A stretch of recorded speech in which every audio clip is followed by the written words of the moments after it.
Brad Williams, XL Prime. How about future value? Let's take a look.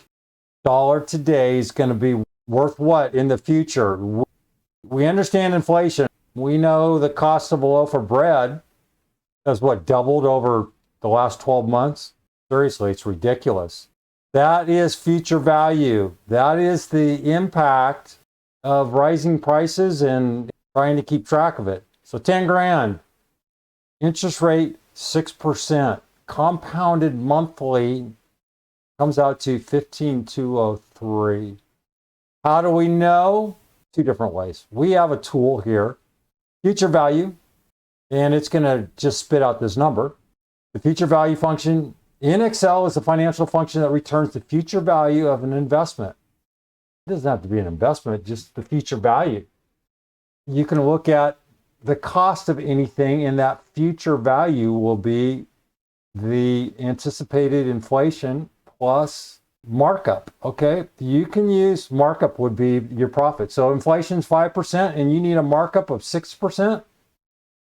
Well, you're probably going to mark up your product up by 11%. That would be future value. You can use the FV function, future value function, to calculate future value of an investment. Here, in order to do this, we have 10 grand.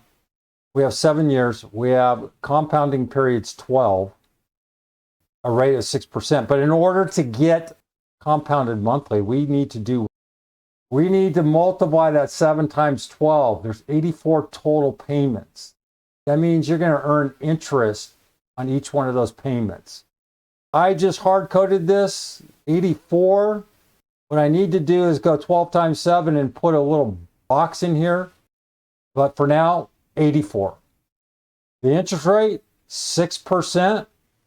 If you left it as is, at 6%, that means you're going to earn a 6% interest rate on a monthly basis. Well, we need to divide that by the compounding periods. Well, that comes out to 0.5%. 10 grand times 0.005 for January. That would be 10 grand and $5.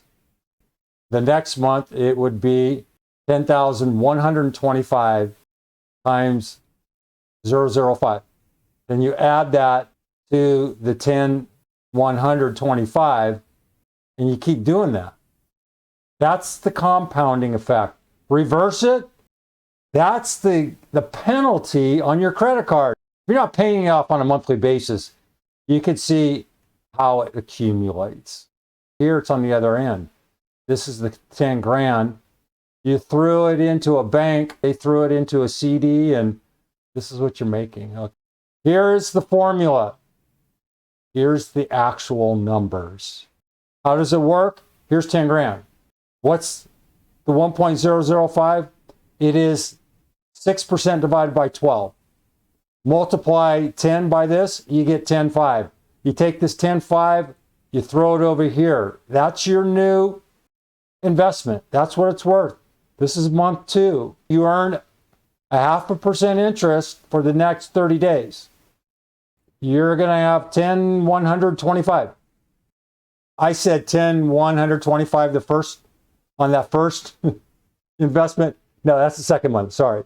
The first month, you're going to earn $50. And then the accumulation effect, future value. Notice how this is climbing each period. This is the compound. Here's your compounding. And then 84th month, there's the end, 15,237. 15,237. They match. Isn't that amazing? You can reverse this if you want the present value. I'll just take this real quick, copy, take this. I don't know if I can do it here. Let's see if I can. Go 15. If I take this equals this, I know I'm stretching it here. This is supposed to equal this. And now what we're going to do is we're going to divide.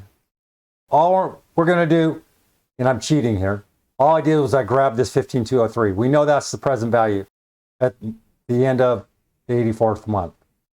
Take the 15,203, We still have this 0.5% deal.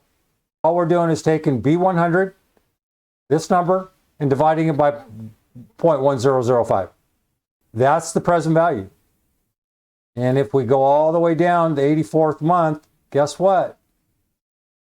Isn't that amazing how that works? Okay.